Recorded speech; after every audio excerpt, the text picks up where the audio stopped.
Fala, meus queridos, tudo certo? Cara, um tempo atrás eu fui aconselhar assim, um casal que estava tendo dificuldades no matrimônio, e eu até não me recomendo muito como um conselheiro matrimonial não, porque esse casal ele acabou divorciando uma semana depois que eu conversei com eles. Tipo assim, esse relacionamento de certa forma terminou até por culpa minha, mas enfim, primeiro eu vou falar aqui vou falar aqui de um caso, depois eu explico por que não pode ter dado certo por culpa minha, mas enfim, acabou assim não dando certo. Primeiro eu vou falar uma parte, depois eu conto a outra. Como é que funciona? Quando eles me pediram para serem aconselhados, eles eram bem diferentes em relação à questão de visão de mundo. Eu percebia neles uma diferença que eu até na época usei a expressão que era um arquiteto e um engenheiro. Por quê? Porque o arquiteto, ele chega e desenha algo, assim, igual, por exemplo, Oscar Niemeyer. Meu, o cara desenha um prédio suspenso. Tipo assim, meu, pra quê, velho? Tipo, pra quê? Aí chega assim, os engenheiros, olha que eles falam assim, meu querido, mas pra que você fez um prédio suspenso, cara? Coloca uns 2 pilarzinhos ali embaixo, sabe? Tipo, que a gente sustenta isso aí numa boa. Só que o Oscar Niemeyer lá, não, tem que ser suspenso. Se não for suspenso, é melhor não fazer o prédio. E o engenheiro olha pra aquele desenho e fala assim, meu, o que mais importa é isso aqui ficar de pé. Tipo assim, que se exploda não tem que ser bonito. O que importa é ficar de pé, o que importa é ser funcional. E eu percebi assim, dentro do relacionamento dos dois, justamente tipo assim, essas coisas assim que eram 100% antagônicas, sabe? Um é o negativo, o oposto do outro. Mas enfim, depois disso, um dos pontos que tava ali, que um dos dois estava com receoso para fazer a questão do divórcio, é porque existia um medo em relação a uma crença de que Deus nunca iria perdoar a pessoa pelo fato de ter pedido o divórcio em si. E aí, olha só, o que eu fiz? Nossa, cara, não acredito que eu fiz isso. E quando eu me deparei assim com aquele raciocínio, um argumento que veio na minha cabeça que na hora pareceu uma boa ideia, foi o seguinte assim, ô fulano de tal, é o seguinte, Deus, ele não vai te convencer a fazer o que é certo pela motivação errada. A questão é a seguinte, existem motivos pelo qual você deve ficar casada, e isso eu acredito de fato que é o melhor para você. Só que esse seu medo em relação a uma ausência de perdão do Senhor, não tem muita base para você ter esse tipo de insegurança, não. Isso não é verdade.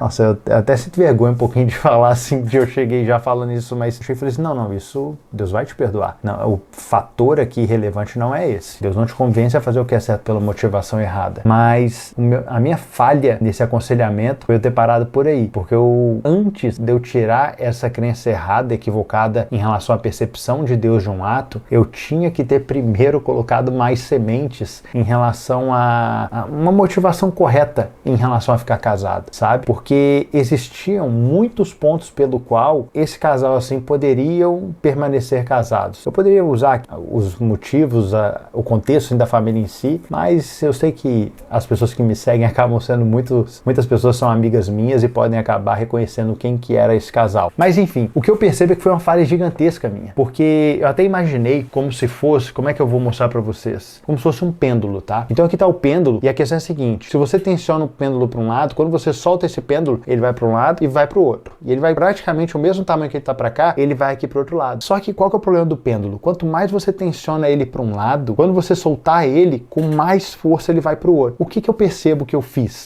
Nesse casamento, esse pêndulo equivocado que estava sustentando num lugar correto de permanecer casado, que era assim, eu não sei se Deus vai me perdoar, era justamente esse questionamento, eu simplesmente cheguei naquele que estava segurando e fiz assim, cortei. Na verdade aqui, né? Cortei. Quando eu cortei aquilo que estava sustentando essa bolinha aí, tipo, de permanecer daquele lado, eu simplesmente larguei. E aí, rapaz, foi como se eu tivesse, tipo assim, eu tirei o peso de tomar aquela decisão das costas do relacionamento em si. E a partir disso, houve essa decisão e eu julgo, cara, o que eu posso dizer? Eu acho que ela é equivocada, sabe? Depois que eu vi que eu fiz a cagada que eu tinha feito, né? Eu falei assim, rapaz, eu só queria ajudar, meu.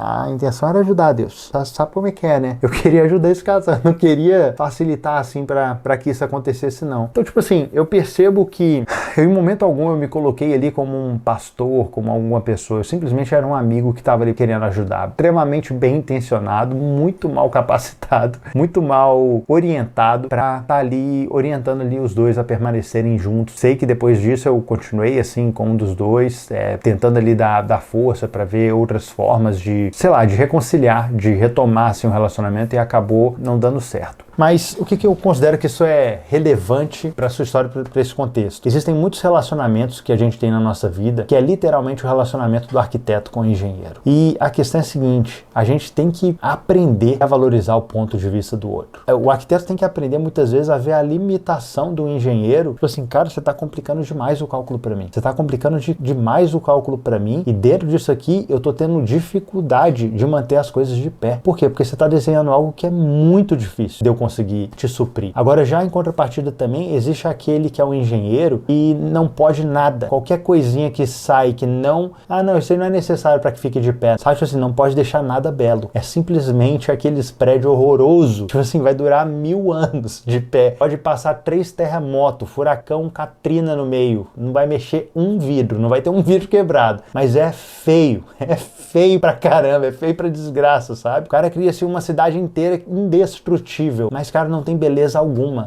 naquilo que é construído. Gente, a gente precisa ter um equilíbrio. Precisa haver um equilíbrio aí desse engenheiro com esse arquiteto, de forma que, tipo assim, cara, vamos trabalhar junto. Quem sabe eu não tento desenhar algo mais fácil, e quem sabe o engenheiro não se desafia também um pouquinho em colocar algum tipo de cálculo que é um pouquinho mais difícil do que simplesmente aquele arroz com feijão que, tipo, você nem precisa fazer esforço para manter as coisas. Eu lembro de uma vez que eu tava fazendo dessa vez eu tava sendo aconselhado no matrimônio, assim, eu e a Débora, a gente tava com perrengue, né, que todo casal passa, e aí o pastorzão, ele chegou assim pra mim e falou assim, olha só, Natan, o negócio é o seguinte, Natan e Débora, né, ó, vocês estão com um desse lado e vocês estão um desse lado. A questão é a seguinte, eu não tô aqui pra exigir que qualquer um dos dois vá pro lado do outro, mas eu quero achar aqui com vocês um ponto no meio, onde um pode vir mais pra cá e outro pode vir mais pra cá, e os dois se encontram aqui no meio, num lugar que fica confortável pra ambos. E, cara, isso é genial, isso é sensacional. Eu percebo que precisa haver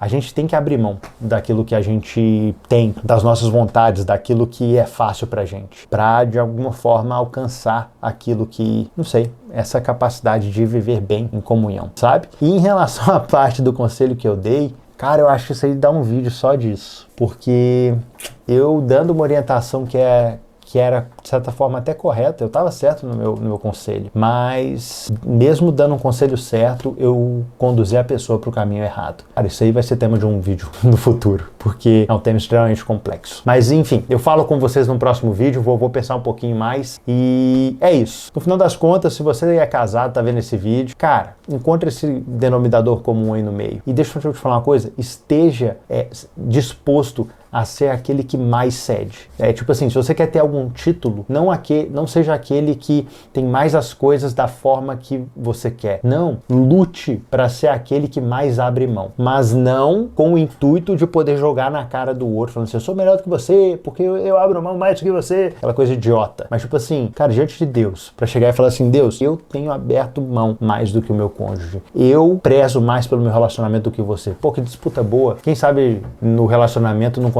começa a disputar quem se importa mais com o relacionamento, quem consegue construir mais, quem consegue investir mais. Cara, impossível um relacionamento desse dar errado, com uma disputa nesse sentido, tá? Mas é isso, meus queridos, eu espero que isso de alguma forma te auxilie. É isso, um grande abraço.